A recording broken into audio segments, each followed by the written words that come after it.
Hello everyone, I am Ajay Ram Rana and I welcome you in my CBSE Academy.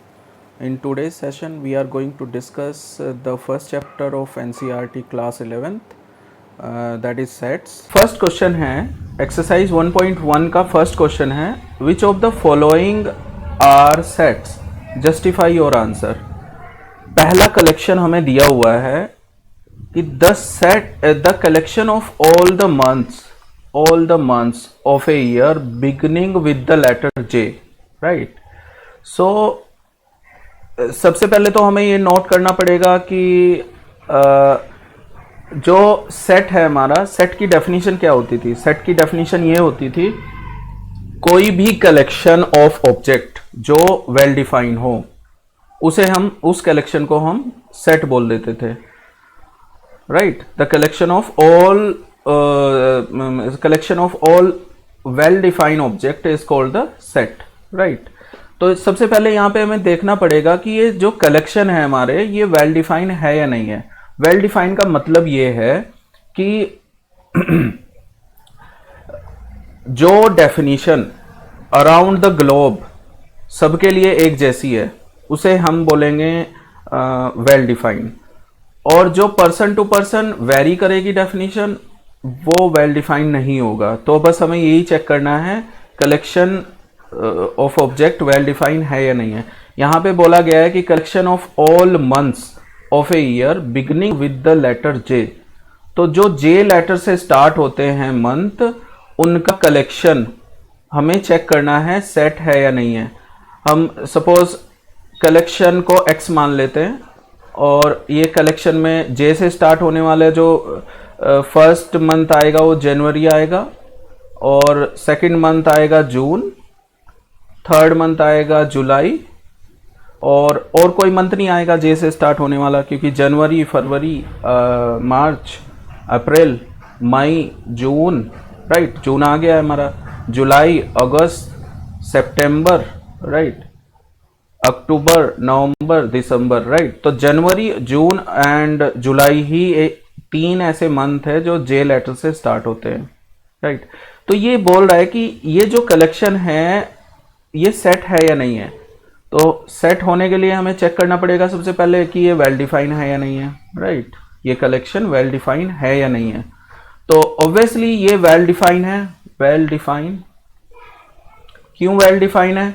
क्योंकि ये जो collection है ये actually around the globe, ये सब पूरी दुनिया के लिए यही मंथ हैं जो जे से स्टार्ट होंगे, और कोई भी मंथ नहीं होंगे। वो ऐसा नहीं होगा कि पर्सन टू पर्सन जे से स्टार्ट होने वाले अपने आप से बना लिए कोई मंथ, राइट? तो that is why this collection is well defined. That is why answer would be this collection would be the set, right? Yes, this is the set, right? Second collection की हम बात करते हैं। Second collection दिया हुआ है the collection of 10 most talented writer of India. Collection of 10 most talented. तो यहां पे देखो, जो इसने बोला है कि एक ऐसा कलेक्शन है जिसमें 10 मोस्ट टैलेंटेड राइटर हैं इंडिया के। अब most talented writer is not well defined because most talented writer person to person vary करेंगे। मेरे लिए कोई और मोस्ट टैलेंटेड हो सकता है, आपके लिए कोई और हो सकता है, थर्ड पर्सन के लिए कोई और हो सकता है, right? So this collection is not well defined, not well defined. So that is why this is not a set, not a set. क्योंकि जो कलेक्शन वेल डिफाइन होगा ओनली वही कलेक्शन सेट होगा, अदरवाइज नहीं होगा, राइट? थर्ड हम देखते हैं कलेक्शन कौन सा है। A team of 11 best cricket batsman of the world, ठीक है? A team of 11 best cricket batsman of the world. तो best cricket batsman is not well defined. So again I am sure आपको समझ आ गया होगा वेल डिफाइन और define में अंतर। तो इसमें we can say collection is not well defined, not well defined. That is why this collection will not be a set. Right, this is the answer. Fourth collection की बात करते हैं. Collection of all boys in your class, in your class. So all boys in your class is well defined obviously, right, क्योंकि आपकी class में जो boys हैं वो गर्ल्स नहीं हो सकती, जो गर्ल्स हैं वो बॉयज नहीं हो सकते. दैट मीन्स जो बॉयज हैं वो बॉयज ही रहेंगे, राइट. तो that is why this collection is well defined, well defined. So that is why this collection will be a set. ठीक है. ओके, फिफ्थ कलेक्शन की बात करते हैं. फिफ्थ कलेक्शन है हमारा, फिफ्थ कलेक्शन है the collection of all natural number less than 100, less than 100. collection of all natural number is well defined obviously, क्योंकि less than 100 का जो collection होगा वो ऐसा होगा 1 2 3 4 5 and so on till 99, क्योंकि उसने बोला है less than 100, right. Less than 100 जो नेचुरल नंबर का कलेक्शन है वो उसका कलेक्शन लेना है और हमें चेक करना है ये वेल डिफाइन है या नहीं है. तो 100 से लेस देन हमारा 99 तक जाएगा. तो ये कलेक्शन ऑब्वियसली नेचुरल नंबर का जो कलेक्शन है, नेचुरल नंबर का जो कलेक्शन है वेल डिफाइन है, right. So that is why this collection also will be A set. Clear. Sixth collection की बात करते हैं. सिक्स्थ कलेक्शन है हमारा, सिक्स्थ कलेक्शन है a collection of novels written by the writer Munshi Premchand. तो मुंशी प्रेमचंद जी ने जो नॉवल लिखे हैं उनका अगर कलेक्शन ले तो वो वेल डिफाइन होगा. वेल डिफाइन क्यों होगा? क्योंकि जो उन्होंने नॉवल लिखे हैं वो किसी, हम ऐसे नहीं बोल सकते कि ये नॉवल मुंशी प्रेमचंद जी ने लिखे हैं, किसी और ने लिखे हैं, है ना. मतलब पर्सन टू पर्सन वेरी नहीं करेगा. तो ये अराउंड द ग्लोब डेफिनेशन यही रहेगी, यानी कि ये वेल डिफाइंड कलेक्शन है. तो that is why this collection would B A set, right. Seventh हम देखते हैं collection, the collection of all even number. ये भी वेल डिफाइंड कलेक्शन है, वेल डिफाइंड कलेक्शन है. दैट इज व्हाई ये भी सेट होगा. Well defined I am sure आपको क्लियर हो गया है वेल डिफाइंड क्या होता है, वेल डिफाइंड और defined. The collection of questions in this chapter, right, in this chapter, तो वो भी वेल डिफाइंड है क्योंकि इस चैप्टर में टोटल नंबर ऑफ क्वेश्चन 6 है, right. So total number of question 6 हैं, तो हम बोल सकते हैं कि ऑब्वियसली ये वेल डिफाइंड है. तो that is why this would be A set, right. Ninth है हमारा collection of most dangerous animal of the world. ये वेल डिफाइंड नहीं है. क्यों नहीं है?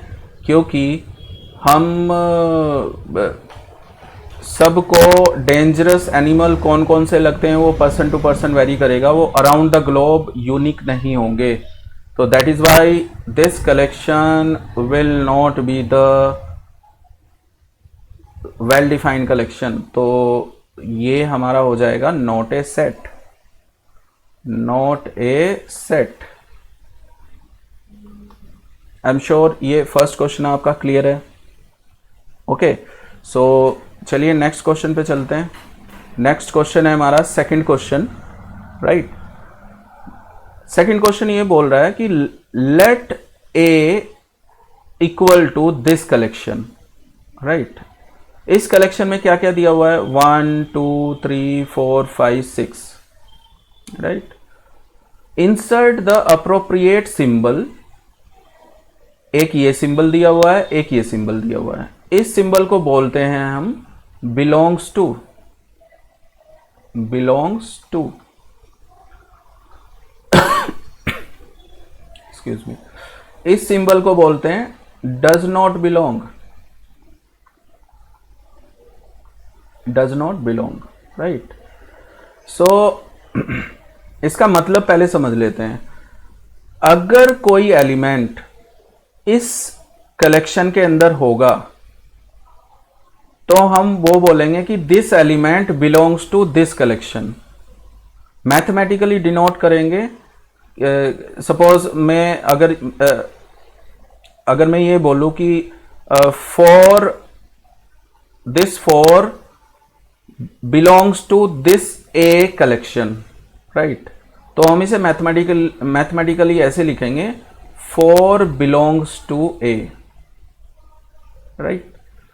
अगर मैं बोलूं कि 12 बिलोंग्स टू ए, बिल्कुल भी नहीं, क्योंकि 12 इसके अंदर है ही नहीं, तो हम बोलेंगे 12 डज नॉट बिलोंग टू ए, और मैथमेटिकली इसे रिप्रेजेंट करेंगे 12 डज नॉट बिलोंग्स टू ए, ऐसे करके, राइट। सो ये क्वेश्चन है, तो आई एम श्योर आपको क्लियर है। अब इसमें हम चेक कर सकते हैं। फर्स्ट में ये पूछ रहा है कि 5 यहाँ पे फिल इन द ब्लैंक में बिलोंग आएगा या डज नॉट बिलोंग आएगा, तो ऑब्वियसली 5 बिलोंग कर रहा है इसके अंदर, तो 5 बिलोंग्स टू ए। फर्स्ट ये हो गया। सेकंड हमारा देखते हैं।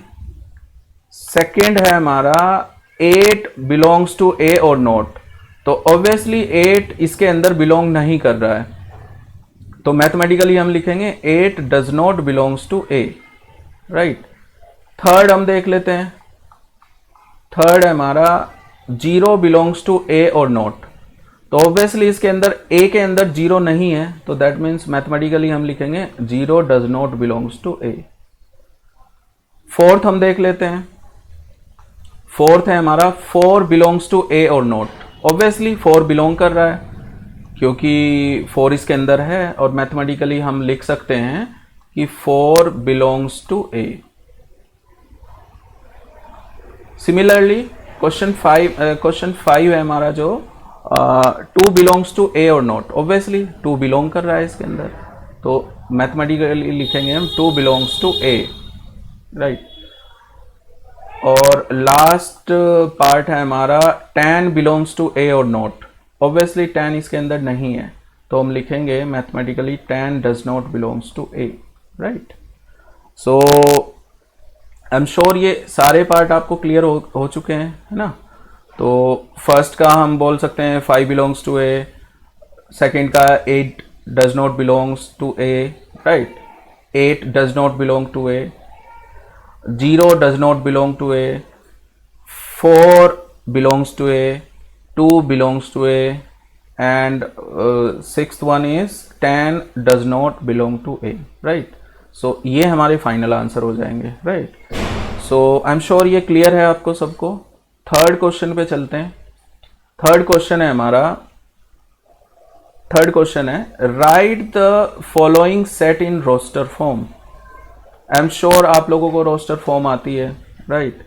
रोस्टर फॉर्म में हम लिखेंगे, ये सेट बिल्डर फॉर्म में लिखा हुआ है, हमें इसे रोस्टर फॉर्म में लिखना है, मतलब हमें इसे कलेक्शन के फॉर्म में लिखना है, राइट।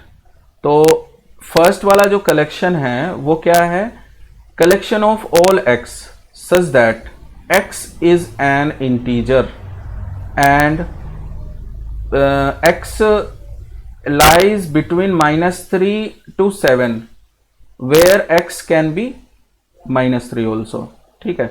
तो मतलब एक्स का कलेक्शन है जो -3 और 7 के बीच के जितने भी इंटीजर हैं उनका कलेक्शन है, और -3 भी हो सकता है क्योंकि इक्वल टू साइन लिखा हुआ है। तो हमें पता ही है इंटीजर क्या होते हैं, इंटीजर हमें पता ही है 0 +, -1 +, -2 + -3 एंड सो ऑन, है ना, इन्फिनिटी तक।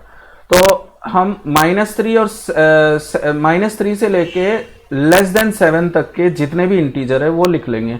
तो -3 से लेके -2 -1 0 1 2 3 4 5 6, क्योंकि लेस देन 6 बोला है ना उसने।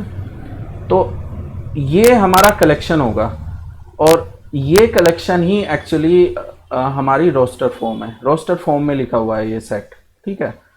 तो आई एम श्योर ये क्लियर है आपको, राइट। सो सेकेंड वाला कलेक्शन है हमारा, ये इसमें दिया हुआ है collection of all X such that X is a natural number less than 6। तो मतलब लेस देन 6 जितने भी नेचुरल नंबर हो सकते हैं उसका कलेक्शन है ये। तो हमें पता है नेचुरल नंबर 1 से स्टार्ट होता है, तो 1 से लेके 5 तक का कलेक्शन है एक्चुअली ये। 1 2 3 4 एंड 5, ये एक्चुअली इसका कलेक्शन है, राइट। आई एम श्योर ये क्लियर है। थर्ड पार्ट है हमारा, थर्ड कलेक्शन देख लेते हैं। थर्ड कलेक्शन है हमारा collection of all x such that x is a 2-digit natural number such that sum of its digit is 8। मतलब 2 डिजिट के नंबर का कलेक्शन है ये, लेकिन कंडीशन ये है कि दोनों डिजिट का सम 8 होना चाहिए। तो हम ऐसा कलेक्शन बनाएंगे, राइट।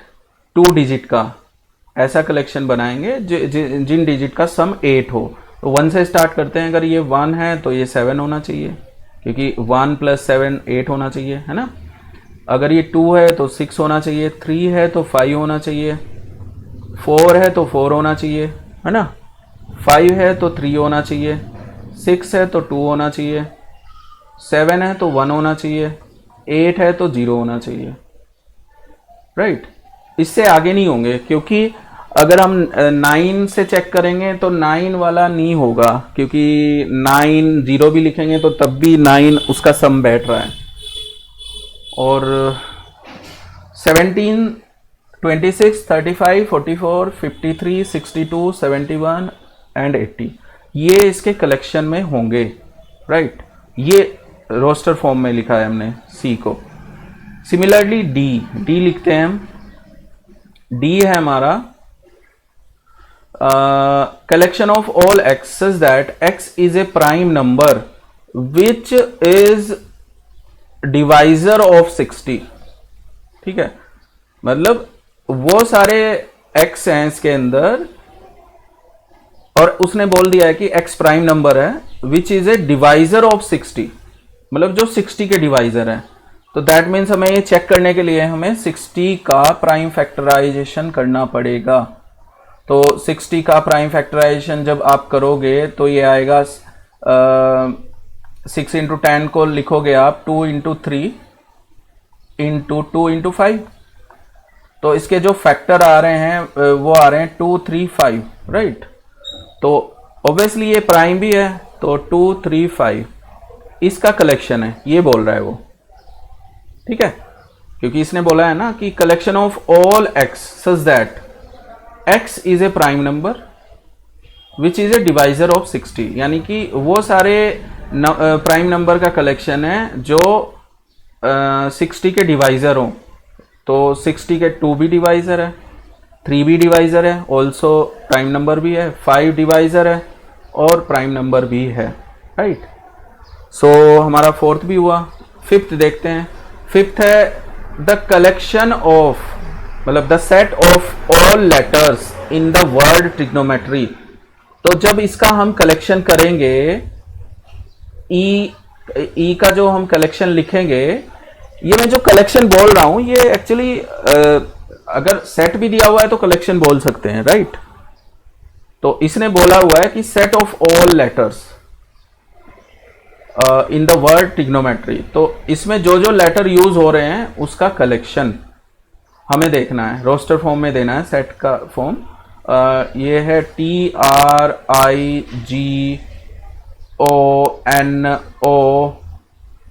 राइट। और हमारा आएगा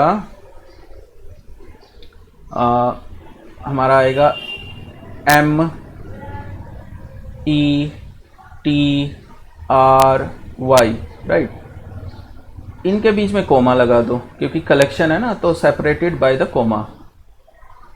अब यहाँ पे ये देखो, जो जो दो दो बार नंबर, दो दो बार लेटर लिखे हुए हैं वो एक बार काउंट होगा। जैसे ओ ओ दो बार लिखे हुए हैं तो ये एक बार काउंट होगा क्योंकि ये सेट है, सेट में कभी भी रिपीटेड नंबर नहीं काउंट होता, राइट। ऐसे ही आप देख सकते हो अगर कोई और लेटर रिपीट हो रहा है, टी रिपीट हो रहा है तो टी को भी एक बार लिखेंगे, राइट। क्योंकि सेट की ये प्रॉपर्टी होती है कि आप अगर कोई रिपीटेड लेटर या नंबर लिखते हो उसे वो एक ही बार काउंट करेगा, राइट। तो हम एक बार ही लिखते हैं। टी दो बार रिपीट हो रहा था तो हमने एक बार किया, आर दो बार हो रहा है तो एक बार करेंगे, राइट। क्योंकि हमें लेटर ही तो बताने हैं, हमें लेटर बताने हैं कि ये जो सेट है ये किसका कलेक्शन है ना, किन लेटर्स का कलेक्शन है जो ट्रिग्नोमेट्री में यूज हो रहे हैं, उन लेटर का है। तो टी टी दो लेटर नहीं होंगे, वो एक लेटर ही है। तो टी रिपीट हो रहा था हमने किया, आर रिपीट हो रहा था किया, आई रिपीट हो रहा है क्या, नहीं हो रहा है, जी रिपीट हो रहा है क्या, नहीं हो रहा है, एन नहीं हो रहा है, ओ अब नहीं हो रहा है, एम नहीं हो रहा है, ई नहीं हो रहा है। तो ये हमारा रोस्टर फॉर्म आ जाएगा इस सेट का, ये फिफ्थ वाले का, राइट। तो this is the answer. Last one देखते हैं हम, set of all letter in the word better. Same यही यूज करेंगे हम कि जो जो बैटर में यूज हो रहा है, जो जो बैटर में यूज हो रहे हैं लेटर वही हम यूज करेंगे। तो बी हो रहा है यूज, ई हो रहा है यूज, टी हो रहा है, टी को एक बार लिखेंगे, दो बार यूज हो रहा है, ई फिर है तो हम एक ही बार लिखेंगे, आर लिखेंगे, राइट। तो this is the roster form of this set, ठीक है, दिस सेट एफ, राइट। तो this is the final answer. I am sure ये आपको सबको समझ आ रहा होगा। अगर समझ नहीं आ रहा है तो कोई बात नहीं, आप कमेंट में जाके आप मुझे लिख सकते हो, राइट। सो मैं ट्राई करूँगा कि आपके डाउट सोल्व करूँ, राइट। और अगर आपको सीबीएसई एकेडमी से ऑनलाइन क्लास लेनी है सीबीएसई की, तो मैं डिस्क्रिप्शन में एक फॉर्म का लिंक दे दूंगा, आप फॉर्म वहाँ पे फिलअप कर सकते हो और क्लास ले सकते हो, राइट। ऑनलाइन क्लास ले सकते हो। सो चलते हैं हम अब फोर्थ क्वेश्चन की तरफ। तो हमारा फोर्थ क्वेश्चन है ये, right the following set in the set builder form. यहाँ पे देखो इस क्वेश्चन में इसने रिवर्स दिया है, यानी कि इसने सारे के सारे सेट लिखे हुए हैं रोस्टर फॉर्म में और हमें बोला है कि इन्हें सेट बिल्डर फॉर्म में लिखो। तो फर्स्ट हमारा है जो कलेक्शन है, यहाँ पे ये प्रिंटिंग मिस्टेक है, इसे सही कर लेना, ये कर्ली ब्रैकेट है क्योंकि सेट हमेशा जो रिप्रेजेंट होता है कलेक्शन जो लिखते हैं हम उसके दोनों तरफ कर्ली ब्रैकेट होते हैं, ठीक है। तो देखो ये है 3, 6, 9, 12 इसका कलेक्शन है, राइट। हमें इसे सेट बिल्डर फॉर्म में लिखना है। हम क्या इसे ऐसे भी लिख सकते हैं क्या, collection of 3 times x such that x lies between 1 from 1 to 4 and x is any natural number। क्योंकि ये बताना पड़ेगा ना नेचुरल नंबर है, यानी कि x यहां से क्या क्या आ गया, 1 आ गया, 2 आ गया, 3 आ गया, 4 आ गया, 4 तक है x, राइट। अगर 1 रखेंगे तो 3 आ जाएगा, 2 रखेंगे तो 6 आ जाएगा, यहाँ पे 3 रखेंगे 9 आ जाएगा, 4 रखेंगे 12 आ जाएगा, ठीक है। तो ये हमारा हो गया इसका सेट बिल्डर फॉर्म फर्स्ट का। सेकंड का देख लेते हैं। सेकंड का है, सेकंड कलेक्शन दिया हुआ है 2, 4, 8, 16, 34, 32। तो इसमें अगर आप ऑब्जर्व करो, अगर आप इसमें देखो तो ये एक्चुअली दिया हुआ है कलेक्शन ऑफ 2 पावर 1 2 हो जाएगा, 2 पावर 2 4 हो जाएगा, 2 पावर 3 8 हो जाएगा, 2 पावर 4 16 हो जाएगा, 2 पावर 5 32 हो जाएगा, राइट। सो हम ऐसा लिख सकते हैं कि ये जो सेट है कलेक्शन है 2 पावर n टाइप के एलिमेंट का, सच दैट n हमारा है नेचुरल नंबर और n कहां से कहां तक है, 1 से लेके 4 तक, राइट क्योंकि अगर 1 रखेंगे 2 पावर 1 रखेंगे 2 आ रहा है, 2 पावर 2 रखेंगे है ना, 2 पावर 2 रखेंगे 4 आ रहा है, 2 पावर 3 रखेंगे 8 आ रहा है, 2 पावर 4 रखेंगे 16 आ रहा है, 2 पावर 5 रखेंगे 32 आ रहा है। तो दैट इज वाई हमने ये लिखा है कि n एक नेचुरल नंबर है और n कहां से कहां तक वेरी कर रहा है, 1 से लेके 4 तक, और इसका कलेक्शन है। तो ये हमारा हो गया set builder form second part की। थर्ड पार्ट भी सेम, थर्ड पार्ट देख लेते हैं हम। थर्ड पार्ट है हमारा, कलेक्शन दिया हुआ है 5, 25, 125, 625। अगर आप चेक करो, ये पैटर्न चेक करो, ये है 5 पावर 1, ये है 5 पावर 2, ये है 5 पावर 3, ये है 5 पावर 4, राइट। सो हम अगेन ऐसे लिख सकते हैं कि collection of 5 power n such that n belongs to natural number and n vary from 1 to 4, क्योंकि 4 तक जा रहा है ना, पावर 4 तक जा रही है। हमने पहले ही बता दिया कि n नेचुरल नंबर है, n की वैल्यू 1 हो सकती है, 2 हो सकती है, 3 हो सकती है, 4 हो सकती है, राइट। और इस टाइप का कलेक्शन है ये 5 पावर n टाइप का। तो ये हो गया हमारा set builder form third part का। फोर्थ पार्ट का देख लेते हैं। फोर्थ पार्ट है हमारा 2 power 1, 2 power 2, right, no 2 power 2 into 1, 2 into 2, 2 into 3 and so on like this way. तो हम ऐसे लिख सकते हैं 2 इंटू n टाइप का कलेक्शन है ये set, where n is the natural number, right, क्योंकि नेचुरल नंबर इनफाइनाइट तक जा रहा है, ये भी इनफाइनाइट तक चल रहा है। तो अगर हम 1 रखेंगे तो 2 आ जाएगा, अगर 2 रखेंगे तो यहाँ 4 आ जाएगा, अगर n की वैल्यू 3 रखेंगे तो 6 आ जाएगा, और अगर बढ़ाते ऐसे ही जाएंगे n की वैल्यू इन्फिनिटी तक तो ये भी इन्फिनिटी तक चलता जाएगा, लाइक इन पार्ट 4, ठीक है। So this is the set builder form of part 4।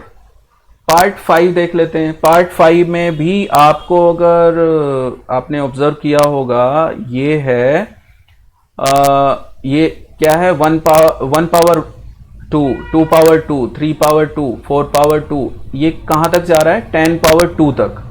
तो हम ऐसे लिख सकते हैं कि ये एक्चुअली n पावर 2 टाइप के नंबर हैं इस सेट के अंदर, जहां पे n नेचुरल नंबर है, लिख सकते हैं हम नेचुरल नंबर, और n वेरी कर रहा है 1 से लेके 10 तक, 1 से लेके 10 तक। क्योंकि अगर मैं n की जगह 1 रखूं तो 1 पावर 2 1 आएगा, पहला एलिमेंट आ जाएगा फिफ्थ पार्ट का, और अगर n की जगह मैं 2 रखूं तो ये आएगा 2 पावर 2 दैट इज 4, अगर n की जगह मैं 3 रखूं तो 3 पावर 2 आएगा दैट इज 9, और ऐसे ही अगर रखता जाऊं और लास्ट वाला एलिमेंट 10 रखूं इन प्लेस ऑफ n तो 10 पावर 2 हो जाएगा 100।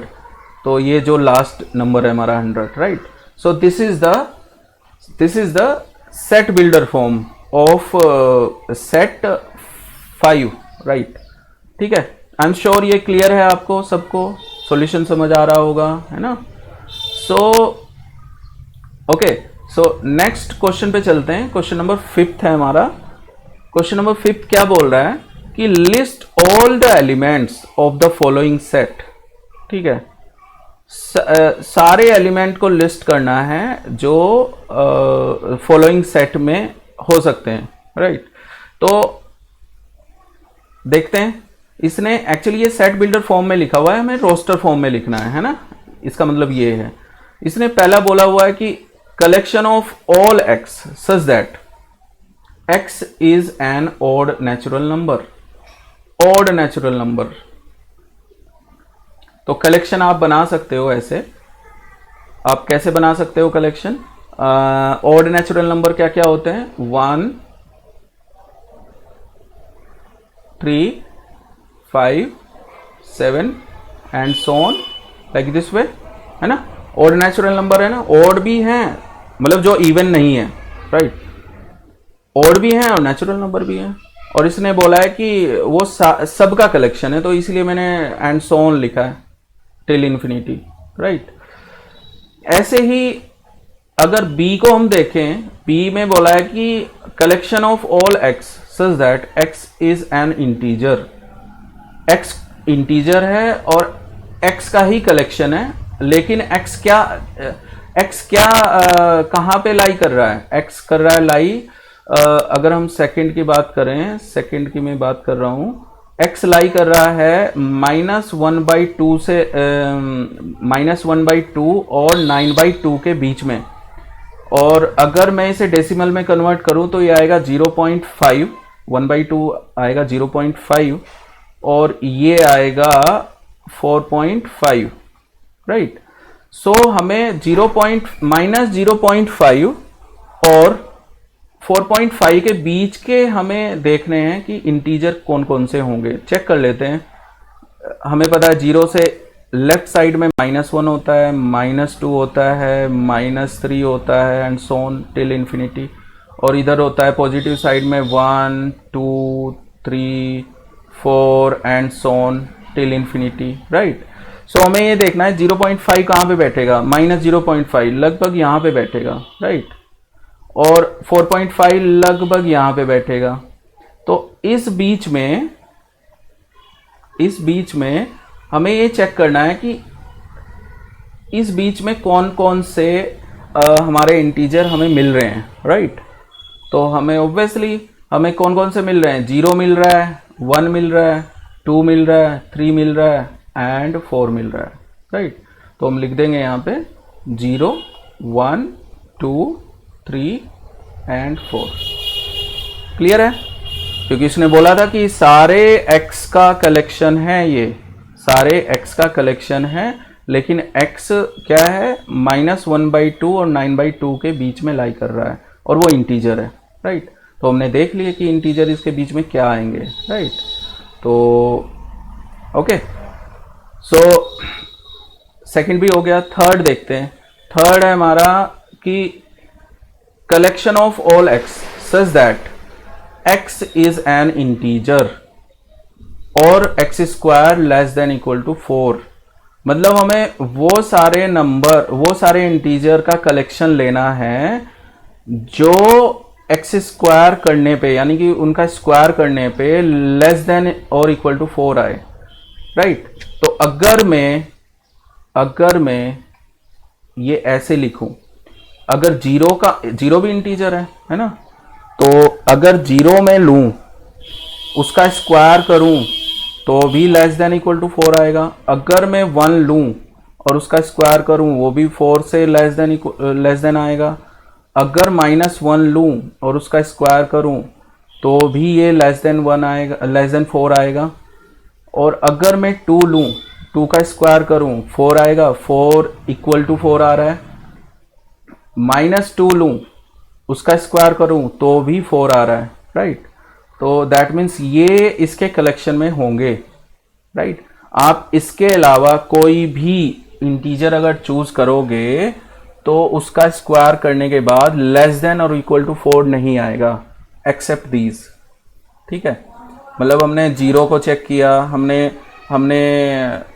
आप ऐसे चेक करो, आप 0 को आपने चेक कर लिया, आपने -1 को चेक कर लिया, आपने -2 को चेक कर लिया, राइट। इंटीजर ही चेक करोगे ना आप, इंटीजर बोला हुआ है ना उसने। तो इधर आपने 1 को चेक किया, आपने 2 को चेक किया, आप अगर 3 को चेक करोगे नहीं होगा, राइट। तो उसने यही बोला था कि collection of all integers, right, such that x square less than equal to 4। तो हम 1 का स्क्वायर करेंगे तब लेस देन इक्वल टू 4 आएगा, 0 का स्क्वायर करेंगे तब लेस देन इक्वल टू 4 आएगा, 1 का स्क्वायर करेंगे तब लेस देन 4 आएगा, 2 का स्क्वायर करेंगे तो इक्वल टू 4 आएगा, -2 का स्क्वायर करेंगे तो इक्वल टू 4 आएगा। अगर हम 3 का स्क्वायर करें तो 9 आता है, विच इज ग्रेटर देन 4, जो कि ये कंडीशन फुलफिल नहीं करेगा। सिमिलरली -3 करेंगे तो भी उसका स्क्वायर ग्रेटर देन 4 आएगा, which is not suitable for this collection, right. तो क्लियर है, ये थर्ड पार्ट भी क्लियर है। फोर्थ में ये बोला हुआ है कि collection of all X such that X is a letter in the word loyal, यानी कि इसके अंदर जो भी वर्ड यूज हो, जो भी लेटर यूज हो रहे हैं उनका कलेक्शन है। तो ये इजी है। फोर्थ पार्ट में लिखा हुआ है कि लॉयल में जो जो लेटर यूज हो रहे हैं उनका कलेक्शन। तो एल हो रहा है, ओ हो रहा है, वाई हो रहा है, ए हो रहा है, एल हो रहा है। एल हम रिपीट नहीं करेंगे, एल हम लिख चुके हैं एक बार। तो ठीक है, दिस इज द कलेक्शन। तो ये हमारा आंसर हो गया फोर्थ का। फिफ्थ देख लेते हैं। उसने बोला है कि collection of all X where X is a month of a year, है ना। मतलब यानी कि वो बोल रहा है कि collection of all month of the year not having 31 days, मतलब जो जिसमें 31 डेज ना हो, 31 डेज ना हो, ऐसे मंथ का कलेक्शन आप इजीली बता सकते हो, राइट। जैसे फरवरी में नहीं होता 31 डेज, राइट। जैसे मार्च में होता है, अप्रैल में नहीं होता, राइट। और सिमिलरली जून में नहीं होता, राइट। सिमिलरली आप सितंबर में नहीं होता, सिमिलरली नवंबर में भी नहीं होता।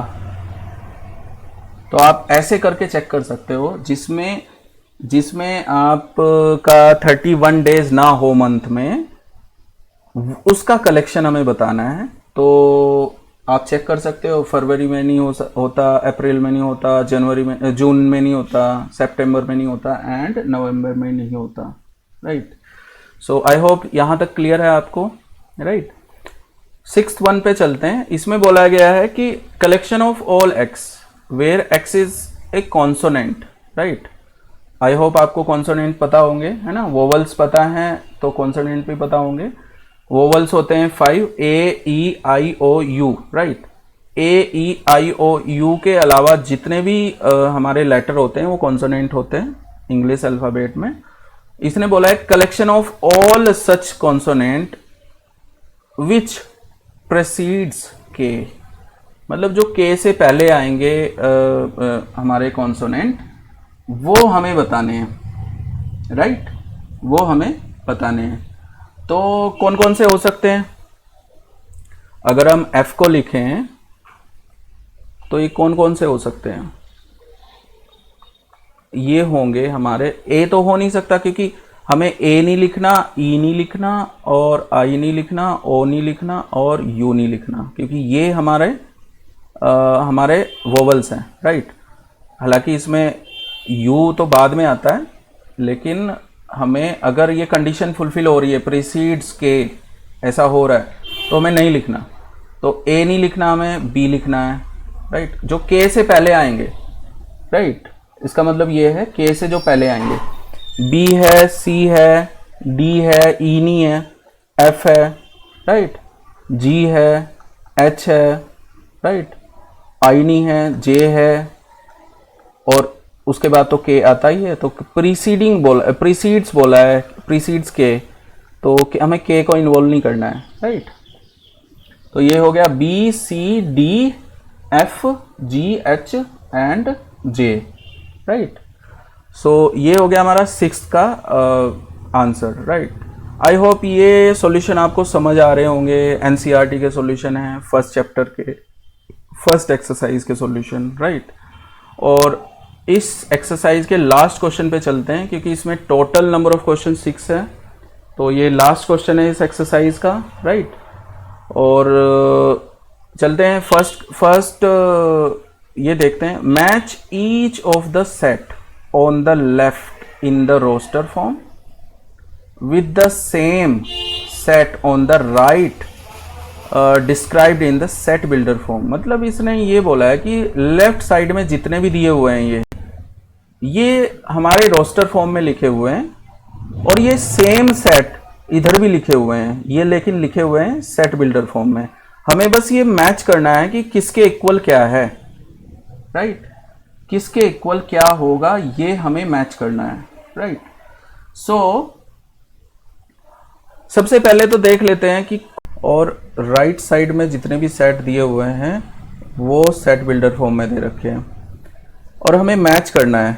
इक्वल जो सेट है वो मैच करने हैं, क्योंकि जो रोस्टर फॉर्म और सेट बिल्डर फॉर्म जो सेम सेट की जो दे रखी है, यानी कि हमें जो फर्स्ट लाइक जैसे फर्स्ट वाला है जिसमें सेट ऑफ 4 पॉइंट्स हैं, 4 एलिमेंट हैं, 1 2 3 6, इसके इक्वल सेट कौन सा है राइट साइड में, ये मैच करना है, राइट। तो हम चेक करते हैं कि कौन सा इक्वल है। देखो सी वाला पार्ट देखते हैं। सी वाले पार्ट में दिया हुआ है कि collection of all X where X is the natural number and also divisor of 6, right. मतलब ऐसे नेचुरल नंबर का कलेक्शन है जो डिवाइजर है 6 के। अगर मैं 6 का फैक्टर करूं तो वो 1 इंटू 6 भी हो सकता है, वो 2 इंटू 3 भी हो सकता है। नेचुरल नंबर में तो यही होगा। दैट मीन्स जो 6 के डिवाइजर होंगे वो तो या तो 1 होगा या 2 होगा या 3 होगा या 6 होगा, राइट। दैट मीन्स कलेक्शन किसका है ये, 1 2 3 6। दैट मीन्स फर्स्ट वाला जो पार्ट है वो इक्वल है सी के।